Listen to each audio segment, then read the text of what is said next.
আমি সিঙ্গাপুরের থেকে আসলাম দুদিন আগে। একই সময় প্রায় সিঙ্গাপুরও মধ্যপ্রাচ্য থেকে বেরিয়ে এসে স্বাধীন হয়েছিল।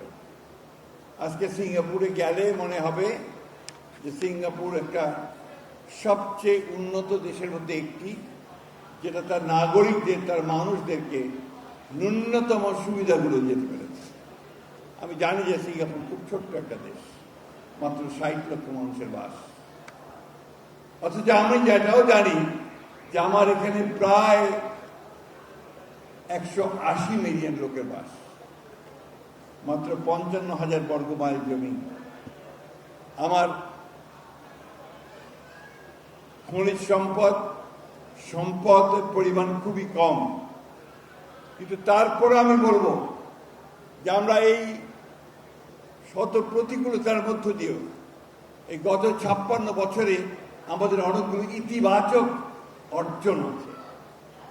সেই অর্জনগুলো কি, আমি আপনাদেরকে একটি কথা বলি যে 1971 সালে যখন আমরা স্বাধীনতা যুদ্ধ করি, তারপরে যখন দেশ স্বাধীন হয়, তখনকার যে পপুলেশন সেন্সাস তার অনুযায়ী দেখা যায় যে আমাদের মানুষের সংখ্যা হচ্ছে 7.5 কোটি এবং খাদ্য ঘাটতির পরিমাণ হচ্ছে প্রায় 28 লক্ষ টন।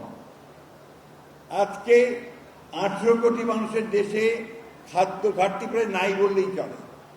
এটা নিঃসন্দেহে আমাদের অর্জন। আমাদের কৃষকদের, কৃষি ব্যবস্থার সঙ্গে যা জড়িত কৃষি বিজ্ঞানী যারা আছেন, তারা এই কাজগুলো করতে সক্ষম হয়েছে। এরপরে আমরা দেখেছি যে আমাদের তরুণদের মধ্যে একটা বিরাট অংশ তারা নিজেদের উদ্যোগে তারা কাজ করছে, ব্যবসা করছে, ব্যবসা প্রতিষ্ঠান গড়ে তুলছে, কারখানা গড়ে তুলছে এবং এমনকি গ্রামে কৃষিকাজের সঙ্গে জড়িত হয়ে সেখানে কৃষি উৎপাদন বৃদ্ধির চেষ্টা করছে। এগুলোকে আমি নিঃসন্দেহে ইতিবাচক দিক বলি। আজকে পলিটিক্সের অনেক কচকচানি থাকবে। পার্লামেন্টের কথা শুনলে আপনাদের অনেক ভালো লাগবে, অনেকে ভালো লাগবে না। আপনার রাস্তায় বিভিন্ন বক্তৃতা শুনলে, কথা শুনলে আপনাদের মনে হবে যে এটা আবার কি হলো, যা এটা আমরা আশা করিনি। টেলিভিশনের টক শো আপনাদেরকে বিভ্রান্ত করবে, আরো বেশি বিভ্রান্ত করবে আপনাদের সোশ্যাল মিডিয়া। যে সোশ্যাল মিডিয়া আপনারা এখন সবাই আক্রান্ত।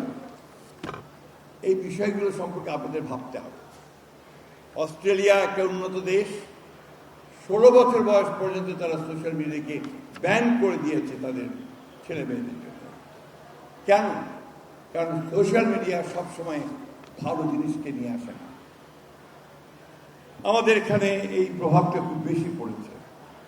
আমরা খবর কাগজ পড়তে ইচ্ছে করে না, খুললেই আমরা দেখি যেখানে হত্যা হচ্ছে, খুন হচ্ছে, জখম হচ্ছে আমাদের মধ্যে। আবার একই সঙ্গে পাশে যখন একটা ভালো খবর দেখি তখন আবার মনটা ভালো হয়ে যায়। আমি কথা বাড়াবো না, কারণ আমার আরও প্রোগ্রাম আছে এবং নামাজের দিন আজকে। আমি শুধু এই কথা বলতে চাই, এই দেশটা আমাদের কেউ ভালো করে দিয়ে যাবে না। আজকে গোটা পৃথিবী সংঘাত, সংকুল, যুদ্ধ, বিগ্রহ, হত্যা, খুন, দখল গোটা পৃথিবীর মানুষকে এখন অশান্ত করে তুলেছে। এর মধ্যেই আপনাদের এই ছায়াশনিবির পরিবেশে আমাদেরকে ভাবতে হবে যে আমরা কি আমাদের সমস্ত মানুষকে এই ছায়ার মধ্যে আনতে পারবো।